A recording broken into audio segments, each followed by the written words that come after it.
अस्सलाम वालेकुम स्टूडेंट्स। आज का हमारा टॉपिक है प्रोजेक्टाइल मोशन। प्रोजेक्टाइल मोशन में पहला जो मोस्ट इम्पोर्टेंट टॉपिक है, फर्स्ट ऑफ ऑल इसकी डेफिनेशन देखेंगे। प्रोजेक्टाइल मोशन है क्या है? प्रोजेक्टाइल मोशन क्या है कि when an object is projected in such a way that it move along X axis as well as along Y axis such a two dimensional motion is known as projectile motion.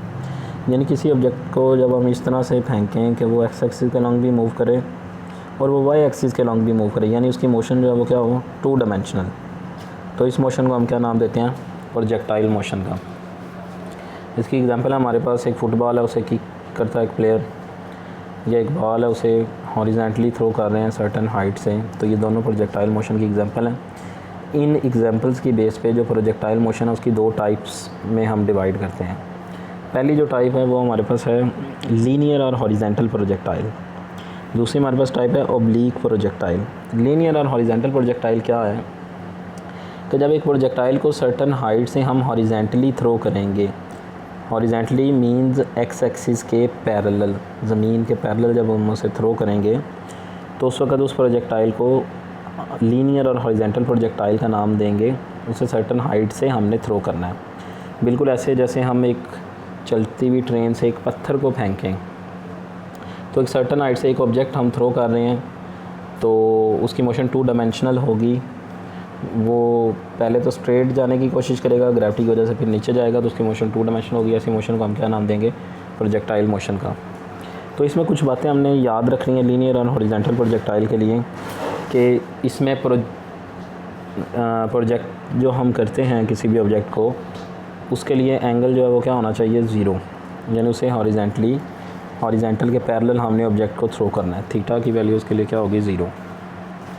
फिर path जो projectile follow करता है वो path उस projectile का parabolic path होता है। यानी ये जो शेप है ना, ये पैराबोलिक शेप है।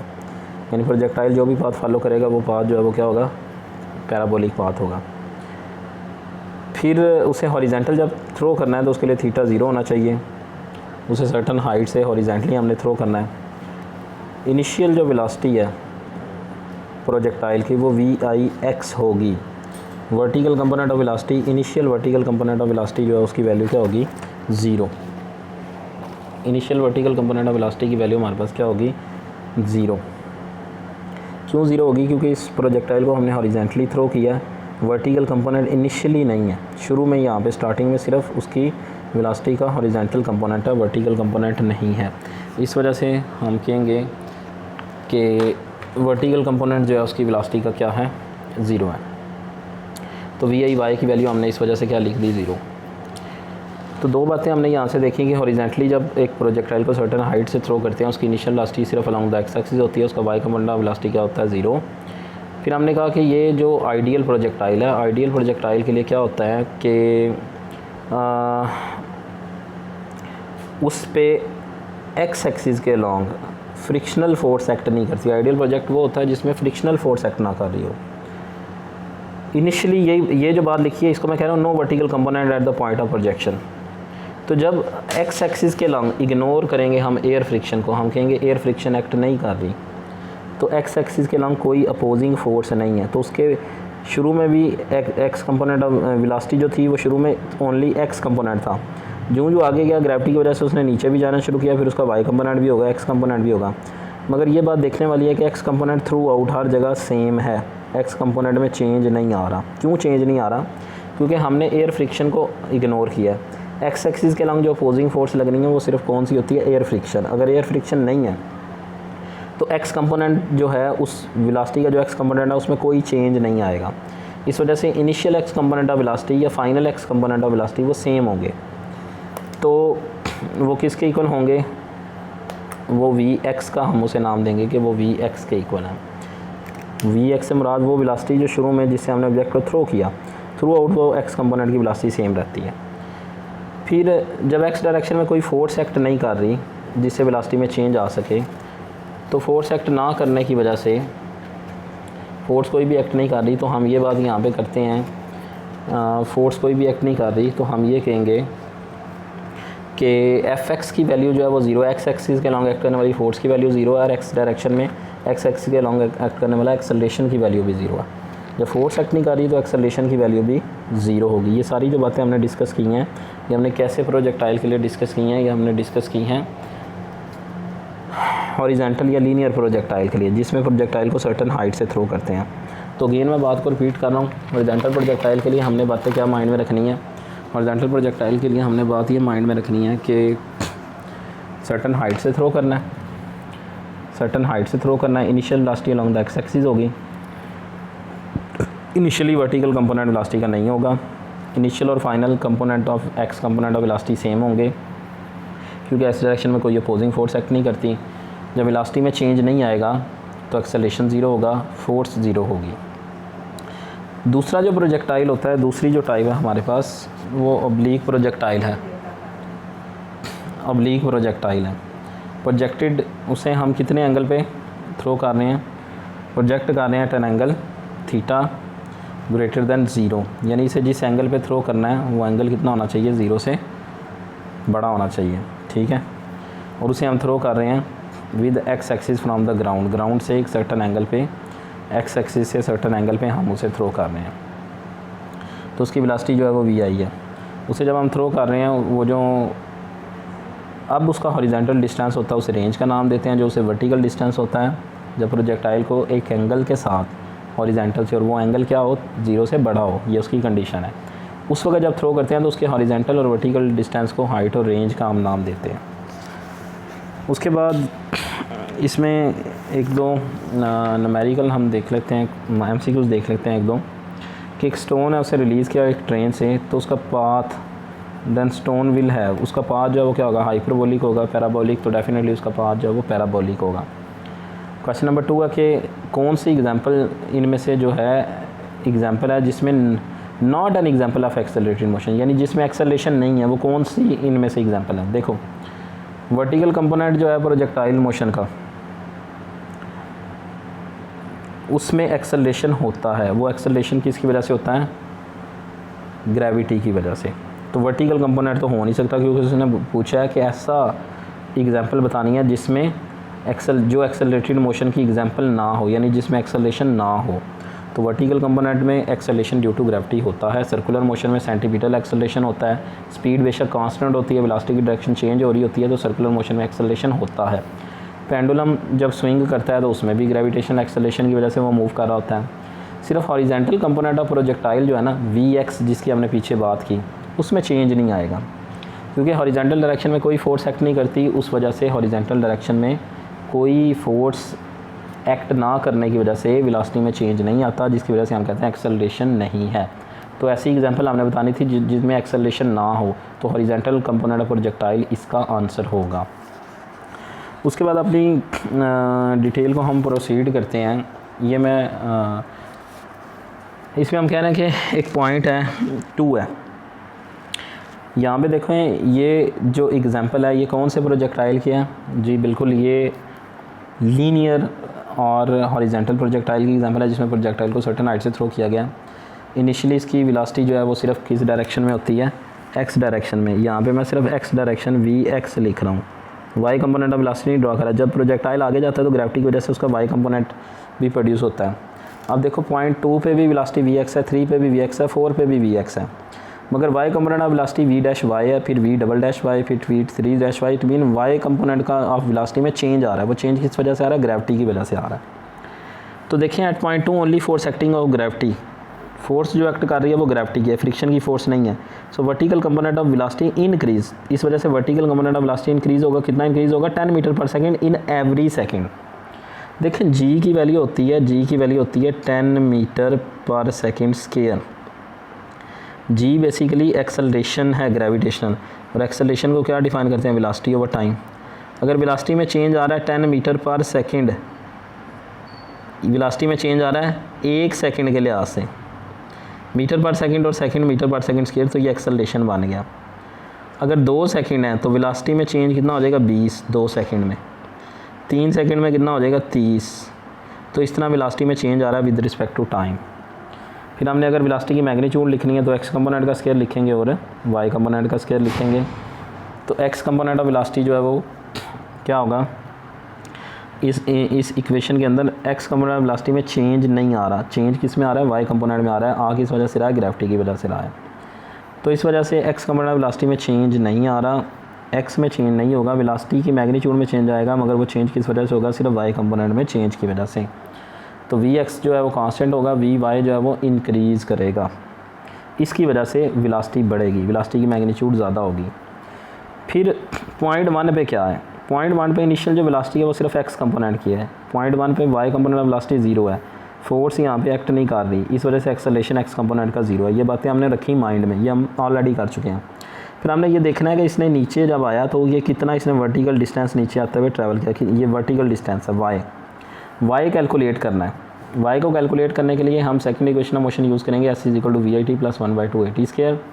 एस की जगह पुट करेंगे वाई, वर्टिकल डिस्टेंस है, V I initial vertical component of velocity V I Y है, ए की जगह ए वाई पुट करेंगे, यानी वाई की फॉर्म में सेकंड इक्वेशन ऑफ मोशन को कन्वर्ट कर दिया वर्टिकल की फॉर्म के अंदर। Initial Y component of velocity 0 है, तो यहाँ वी आई वाई की जगह पे हम क्या पुट कर देंगे 0, 1/2 ए वाई की जगह पे आ जाएगा जी, तो वाई की वैल्यू आ जाएगी 1/2 जी टी स्क्वायर। 1/2 और जी कांस्टेंट है, तो वाई प्रोपोर्शनल किसके आ जाएगा, टी स्क्वायर के। फिर अगर इस इक्वेशन को दोबारा देखें, इस इक्वेशन के अकॉर्डिंगली यहाँ से अगर टी की वैल्यू निकालें, यानी अगर हमें दिया हो वर्टिकल डिस्टेंस दिया और टाइम देखना हो कि एक पार्टिकुलर वर्टिकल डिस्टेंस ट्रैवल करने में प्रोजेक्टाइल को कितना टाइम लग रहा है नीचे आने में, वो हमने देखना हो, तो फिर इस इक्वेशन से टी की वैल्यू 2y/g की फॉर्म में हम निकाल सकते हैं। साथ ही एक MCQ देखते हैं कि एक प्रोजेक्टाइल है, उसे लॉन्च किया गया 100 मीटर की हाइट से, यानी अब वर्टिकल 100 मीटर की हाइट से, यानी वर्टिकल डिस्टेंस 100 है, विद द स्पीड ऑफ 10, और उसकी इनिशियल जो स्पीड थी वो कितनी थी 10 मीटर पर second. How much vertical distance will it cover in 3 second, 3 second में वो कितना डिस्टेंस ट्रैवल करेगा। वर्टिकल डिस्टेंस की इक्वेशन अभी हमने निकाली y = 1/2 GT स्क्वायर। 3 सेकंड के बाद हमने देखना है, तो जस्ट t जो है उसकी जगह पे हम क्या लगा देंगे 3, तो t की जगह पे 3 लगाएंगे, इसका स्क्वायर लेके ये हमारे पास 45 आंसर आ जाएगा। फिर इसी तरह अगर हमने हॉरिजेंटल डिस्टेंस निकालना है, हॉरिजेंटल डिस्टेंस जो है उसे हम x का नाम देते हैं, वर्टिकल डिस्टेंस को y का नाम दिया था, हॉरिजेंटल डिस्टेंस को क्या नाम देते हैं, x का।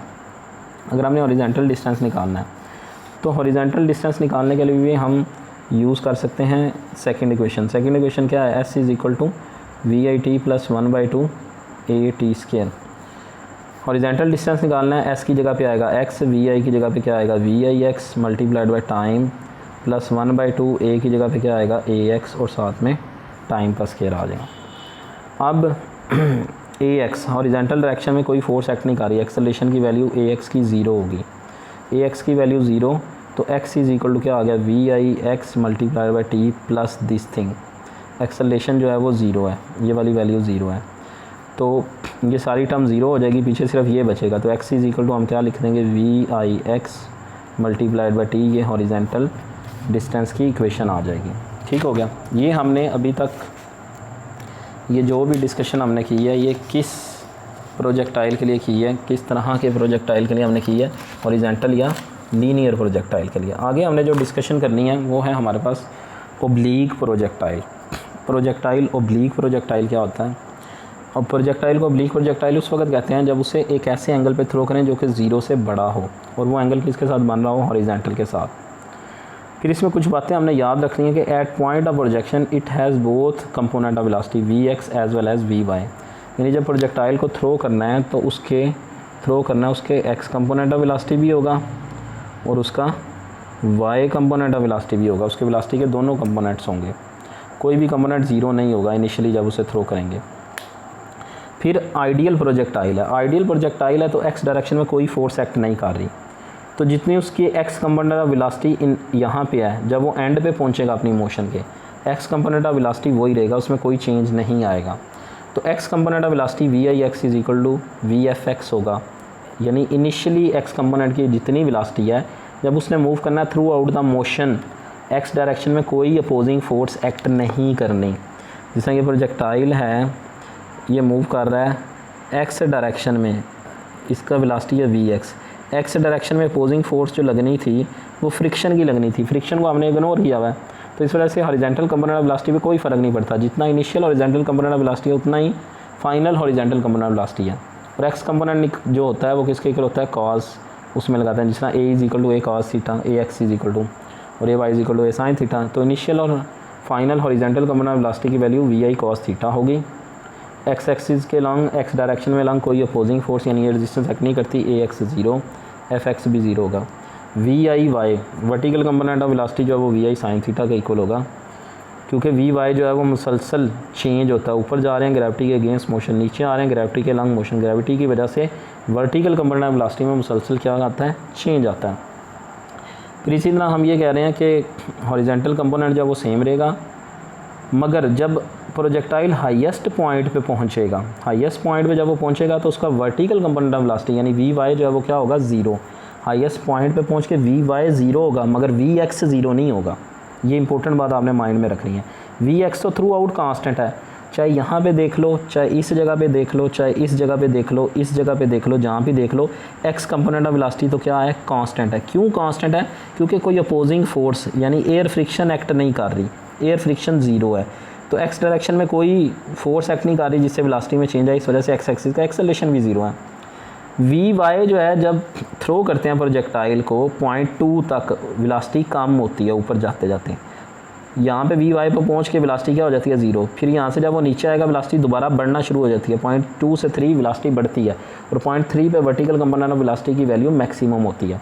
यानी पहले Y D component of velocity decrease होना होता है जब प्रोजेक्टाइल ऊपर जा रहा है, उसका वाई कंपोनेंट कम होता है। जब हाईएस्ट पॉइंट पे पहुंचता है तो Y component of velocity zero हो जाता है। फिर ऊपर से जब 2 से 3 की तरफ उसकी मोशन होनी है तो वाई कंपोनेंट ऑफ वेलोसिटी जो है वो इंक्रीज़ होता है। तो ये बातें हमने माइंड के अंदर रखनी है।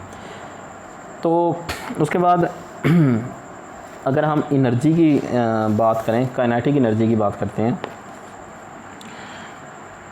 उससे पहले हम एक क्वेश्चन देख लेते हैं कि at highest point of the trajectory of the projectile which are following is zero. यानी प्रोजेक्टाइल जब हाईएस्ट पॉइंट पर पहुंचता है तो कौन सी चीज़ ज़ीरो होती है, velocity, only vertical component is zero, only vertical component zero, kinetic energy zero, ये सारी चीज़ें ज़ीरो होती हैं। तो याद रखें अभी हमने बात किया कि उसका हाईएस्ट पॉइंट पे पहुंच के सिर्फ कौन सा कंपोनेंट ऑफ वेलोसिटी ज़ीरो होता है, vertical component of velocity zero होता है।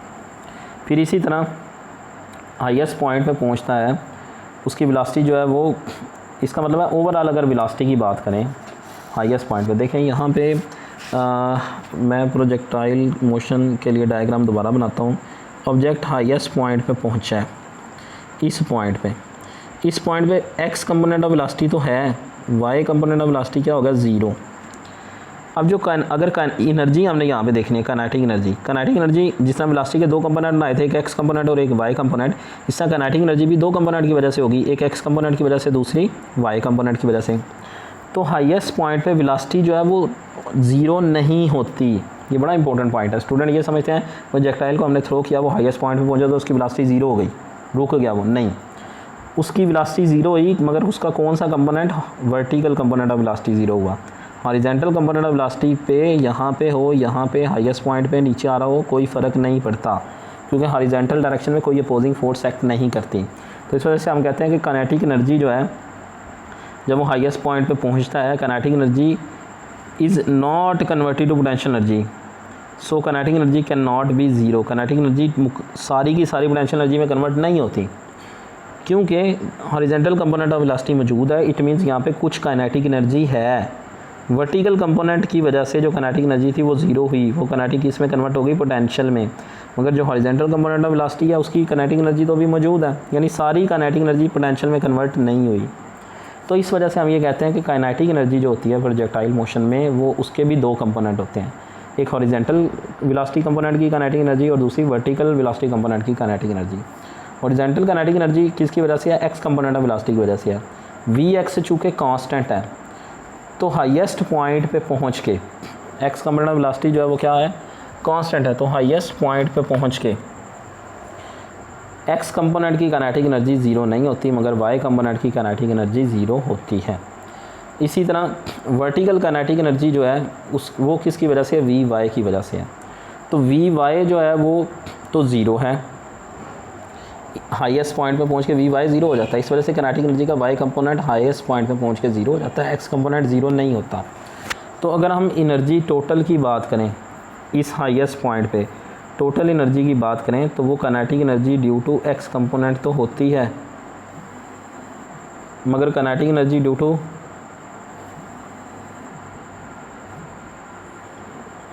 काइनेटिक एनर्जी टोटल एनर्जी की बात करें, kinetic energy due to X component होती है, मगर kinetic energy due to Y component की वैल्यू जो है वो क्या होती है, 0 हो जाती है। तो टोटल एनर्जी हाईएस्ट पॉइंट पे भी टोटल काइनेटिक एनर्जी जो है वो कुछ ना कुछ मौजूद होती है।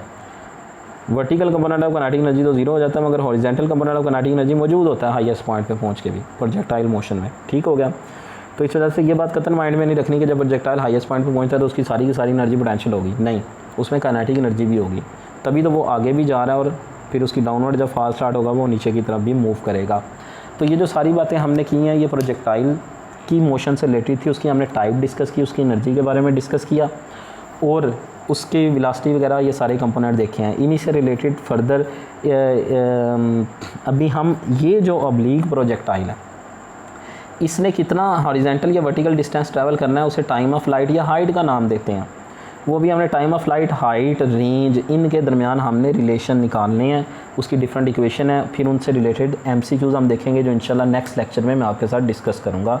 अपना ख्याल रखिए। अल्लाह हाफिज़।